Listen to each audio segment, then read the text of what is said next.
What's up guys, and welcome to part number 1 of my career mode on the 2019 F1 season mod. We are here today for the Australian Grand Prix to kick things off for the season.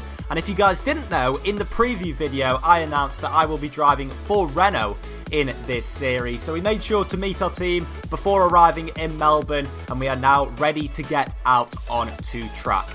If you guys are excited for the start of this series, then do make sure to drop a like down below. If we can hit 60 likes on this one, then I'll release a new video on Monday. And the aim is to bring out a new one of these career modes every Monday and Friday until we reach the start of the real life 2019 F1 season.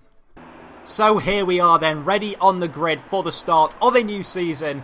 And I think the format we're going to take with these videos is just going straight to the race, not showing any practice or qualifying, get you guys straight into the action. We've got a 50% race coming up for you today, and before we get going, let's take a look at what the grid is looking like for the start of the Grand Prix. So we've got Sebastian Vettel leading the pack away ahead of Lewis Hamilton, with Valtteri Bottas and Max Verstappen on at row 2. Pierre Gasly and Charles Leclerc on their debuts are 5th and 6th respectively, and you can see there we are one position behind our teammate. We are starting in 11th place for this, just outside the top 10, but the good news is that we in fact get a free tyre choice with that.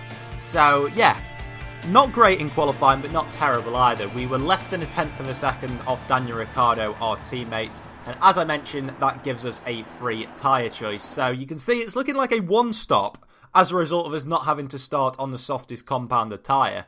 So yeah, we're going to start on those super softs, go onto the soft tyres, probably around lap 12 or 13, and that should see us to the end of the race. So getting onto the formation lap now, we're going to take a look at the vehicle performance comparison.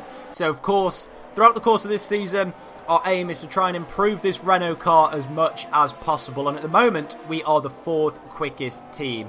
We're not looking terrible, in terrible shape, but we are quite a way behind those top 3 teams. So that is going to be our aim, to try and break into those top 3 teams and challenge for podiums before the end of the season. But currently, we have got a very different goal. We're going to try and score points today, and we are lights out, and away we go for the start of this career mode. It's an alright start. We haven't really lost any ground on our teammate, considering he's starting on the better compounded tyre. That's not too bad. So we're going to try and go around the outside of Ricciardo into turn 1. But as we go through those first couple of corners, you can see Vettel still leading the pack away. But we are trying to challenge our teammate Daniel Ricciardo into turn 3. Going towards the inside, there's a lockup from one of the cars ahead. I believe that was Sergio Perez, but we're just going to have to stick behind Ricciardo for the meantime. Still in P11, outside of the points, but of course we're just going to have to try and manage our tyres and maybe not take too many risks in the early stage. You can see there the 2 Haas cars in 7th and 8th position by the look of it, and already there is a clear divide between the top 6 and the rest of the pack. The Red Bulls, Ferraris and Mercedes absolutely streaking away from everybody else, but yeah, it is the 2 Haas cars that are leading this train. So we are still sat in P11, haven't actually gained or lost any positions on this lap 1. Of course, we did take a little bit of a look at Ricciardo into both turn 1 and turn 3, and now we are gaining on him as we head towards the sector 3 double right-hander. But no, we're just going to stick behind for the meantime as we go through this very, very quick corner, the 90-degree right-hander, before now going into the penultimate turn, and we go for a dive down the inside of Daniel Ricciardo into turn 15, I believe that is. And as we sweep through the final corner, we are up into a points-paying position.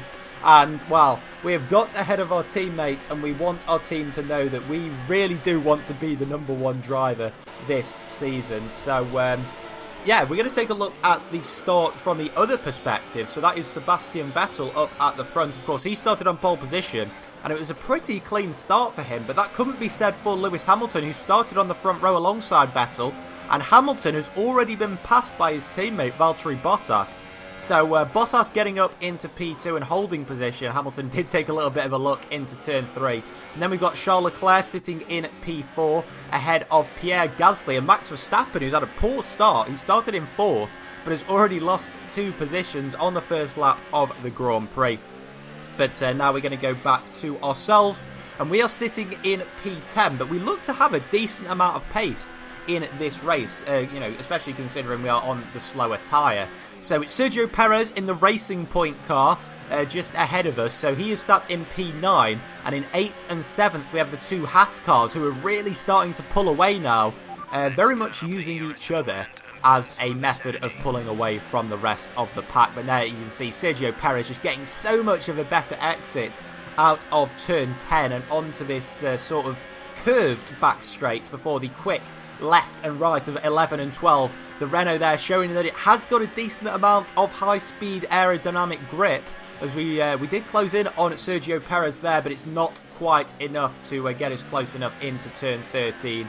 And as we come through turn 14 now, we are very quick through here. Of course, we closed in quite a lot on our teammate Daniel Ricciardo on the first lap of the Grand Prix, and it proved to be the same there on Sergio Perez. But as we go through the final corner, we do now have DRS, of course, is lap 3, meaning that it is active. But are we going to have enough power in this Renault engine to close up on the Mercedes-powered Racing Point car? No, we don't, or not quite anyway. So we're going to stick behind Perez for the meantime.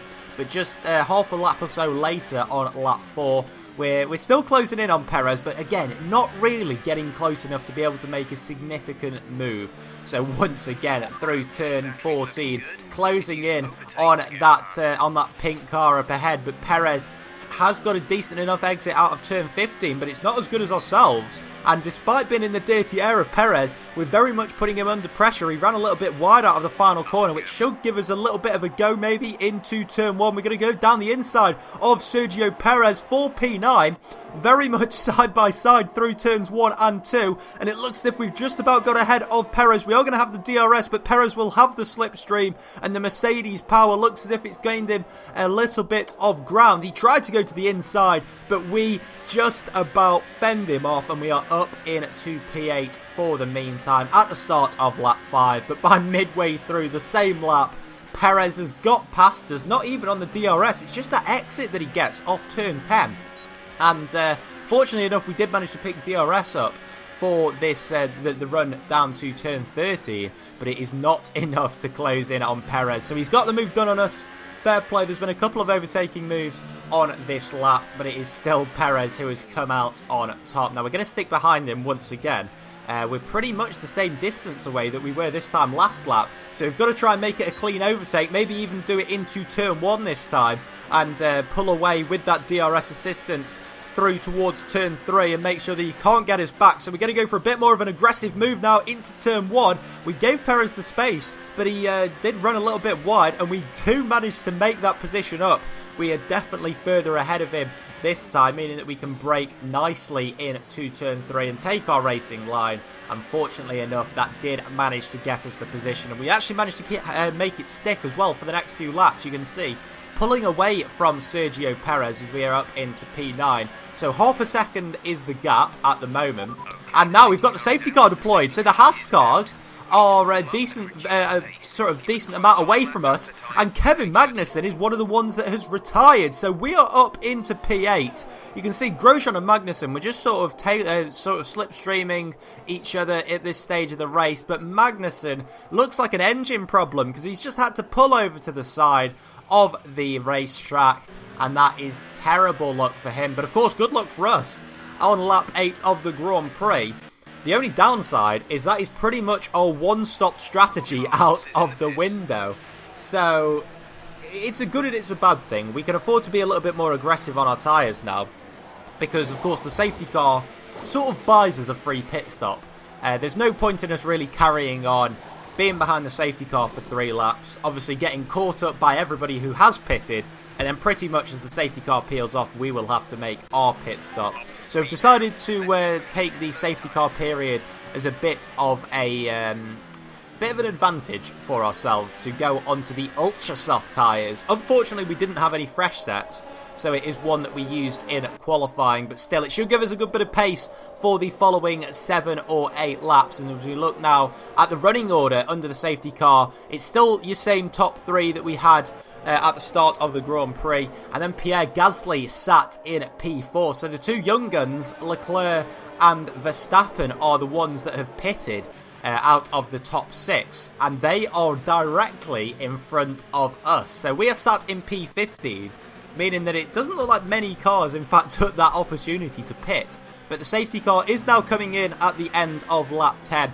and we are going to try and get a good restart. Verstappen sort of holding us back a little bit there, and that means that it gives Alexander Albon a chance to go down our inside. Fortunately, though, we have covered him off, and we are now in hot pursuit of Max Verstappen and Charles Leclerc. Now, this is probably going to be the best chance that we get to overtake a Red Bull or a Ferrari while they're trying to get through some slower traffic. And sure enough, the two of them are struggling to get past Robert Kubica, of course, on his return to the Formula 1 grid. But Leclerc is ahead of Kubica, and now it looks like Verstappen's going to go to the inside and try and go for a move on the Williams driver, who locks up. A big lock-up from Kubica, and almost playing ping-pong. Myself and Verstappen with that Williams car. Verstappen gets past. We're going to go around the outside of Kubica, who's pushing us almost off the track. But we do just about manage to get the move done around the outside of Robert Kubica, nice and composed, up into P14. So yeah, nice little move there. Of course, that Williams is significantly slower than us, but we're going to take a look at exactly what happened on the replay. So Kubica pretty much caught sandwiched between myself and Verstappen. But then he just tries to really fight the move. You can see running us so wide, almost off the racetrack, as we've got a whole gaggle of cars behind ourselves. But fortunately, we have managed to get past. Unfortunately, we lost a little bit of ground to Verstappen. But we do make it up sooner rather than later, as he's going for a move on at George Russell. The two of them make contact, and that has allowed ourselves to go down the inside of Russell and also challenge Verstappen, who has also pushed us off the racetrack. That is classic Max Verstappen, not giving any driver any sort of quarter. But still, no damage to our own car. I think it may have been Verstappen's end plate that fell off. I'm not sure. It could have been George Russell's, but nonetheless, contact between the Williams and the Red Bull driver. The two youngsters, the two, not teenagers anymore. Verstappen is pretty much the same age as me, so he is 21 years old. But he's still a youngster. I'd like to think of myself as still a little bit of a youngster. But anyway, that was completely irrelevant to the race. We're still behind Verstappen, basically. But we seem to be keeping pace with him pretty well. We're on lap 12 of the Grand Prix now. And there you can see Carlos Sainz in the McLaren pitting for what I think will be the one and only time in this Grand Prix. So yeah, it's going to be interesting as to whether we come out ahead of him. It depends, I guess, how much our tyres degrade before our final pit stop. But we are up into P9 now. The order is pretty much going to be muddled until about 10 laps from the end of this race, so don't read too much into the position, although P8, P9 is probably about right for us at the moment. But lap 13, we were sort of just trying to stick with Verstappen and get a little bit of speed off him, but then we realised that he's not really closing in on the McLaren ahead, so we are going to go for a move down the inside of Max Verstappen. Verstappen is also on the ultra soft tyres, so just doesn't seem to have the pace at this stage of the race, and we are up into P8, now behind Lando Norris. Now, he is a teenager, as far as I'm aware. So, yeah, all the youngsters is who we're battling with today. But Norris, been a pretty good stint from him so far. And he has peeled off into the pit lane for what I assume, again, is his one and only stop of the afternoon. And now we are sat in P7, probably quite similar to where we will be come the end of the race. Not 100% sure. But our tyres are becoming a real issue at this point. We're 33% on the front left and 40% on the rear left. So, yeah, the left-hand side of the car very much taking a bit of a battering. And come the end of lap 16, are we going to come into the pits? Yes, we are. So we're going to do a 13-lap stint to the end of the race on the super soft tyres. Now, it was recommending us to do 12 at the start of the Grand Prix. So 13 on a lighter fuel load should be relatively straightforward. Of course, only time will tell whether we can do it, but we are into the pits for the second and hopefully final time. Our teammate Daniel Ricciardo, who's had a bit of an anonymous, quiet race so far, is ahead of us at the moment. But I believe that he actually has one more stop to make. So we come back out into the pack, and there are the two McLarens, who of course are on the one-stop strategy, meaning they've not got to stop again. So we have to pass them on track if we want to finish ahead of both McLarens. So they must have had a good few quick outlaps. So fair play to them. But of course they are on the soft tyre, we are on the super soft. So that really shows how quickly those ultra soft tyres that we were on in the previous stint really do degrade. But fortunately, we've got plenty of time to get ahead of the two of them. And sure enough, come the start of lap 18, we're already within DRS range of Carlos Sainz. He was a couple of seconds ahead of us when we emerged from the pit lane, but still. That engine in the McLaren, of course, identical to our own power unit, but they don't seem to be utilising it very well because that was an incredibly easy pass on Carlos Sainz. We were a good half a second behind him as we entered the first DRS zone. And it was a pretty simple pass, truth be told. Probably the easiest pass that we've made all day. Up into P12 in the Grand Prix. But of course, as I said earlier, you can't really read too much into the position until we're 10, even 8 laps from home, once everyone has pitted for the final time. And end of lap 18, it looks as if we've got a few cars in the pit lane now. Daniel Ricciardo being one of them, so we are way ahead of our teammate. Not sure what has happened to him. He was quicker than us in qualifying, but just seems to be pretty anonymous, as I said, during this race. So it's touch and go as to whether he's even going to score any points this afternoon. But we are very much looking forward. We're not looking back towards our teammate. We are looking at seizing that P8 of Lando Norris. And then just ahead of him, I believe, is one of the Sauber cars out of Antonio Giovinazzi. We've now got yellow flags up ahead, so we're not quite sure what that is for, but it's the Sauber. It's Giovinazzi is pulling over to the side. He is out of the race. It's awful luck for him, who also looked on for a brilliant result. But the safety car has been deployed for the second time this afternoon, and that is really going to put the cat amongst the pigeons, because the field is going to be completely condensed. And yes, there you can see up at the front of the grid, sure enough, they are all grouped together. So the top 4 is exactly the same as the last safety car period, so not much overtaking up at the front. Leclerc seems to have lost out a little bit compared to the start of the race, because he is in P5, with Grosjean in 6th, then Norris in 7th, and ourselves in P8, just ahead of Carlos Sainz. And then Max Verstappen rounding out the points, so he's in P10. It's been a pretty poor race from him, and he obviously just hasn't recovered his pace from when we were battling him. So just a poor afternoon all in all from Verstappen. Of course, he has still got about 7 or 8 laps to try and improve that, as we now go racing for what will probably be the final stint of the race for all of the cars. I wouldn't expect anyone to pit from now onwards, so we are very much racing to the flag for position. Lando Norris first up, and we've got to try and get ahead of him if we want to be battling with the Haas car of Grosjean, because of course that Haas in the first stint was incredibly quick, and I'd imagine quite a lot quicker than the McLaren car. So Norris is looking alright at the moment. He's placing the car in all the right positions, so it's going to probably be quite difficult to get past him. Although we do, of course, seem to have a bit of an advantage in a straight line, despite having exactly the same power unit. So I don't really know what McLaren have done to their car, but still, we'll take it. And as you can see, on lap 23, we are very much closing in on Norris here in the first DRS zone. Not close enough to overtake, but we've got that overtake ERS deployed. We've got a lot of fuel to use, of course, due to those 2 safety car stints. And we now go down the inside of Lando Norris, going for P7 in this Grand Prix. We're going to go side by side with him through the end of this first sector, but we make the move round the outside, and that is lovely stuff. Into turn 4 and through turn 5. But now he's gone down the inside of us. I did not see that coming. And it looks as if he's taken a section of his wing off. And, well, all of a sudden, it looks as if we'd overtaken him. And he is back ahead of us. But, of course, he does have wing damage, so he will surely be slow. Especially through the high-speed turn 10 and 11 chicane that we've got coming up next. But what was Norris doing? We'll take a look at a replay in a minute of exactly what happened, and you can see he is very slow through there, going wide. A lot of understeer has been sparked in that McLaren, and we are closing in on him. And as we go into turn 13, we have finally got the move done on Norris. But just look at the gap that we've now got to Grosjean. We have really lost out as a result of being behind Norris. And yeah, we're going to take a look at the replay now. So we'd passed him, I thought the move was over, and then he just goes charging into us, braking way too late. And I think we sort of cushioned his fall a little bit.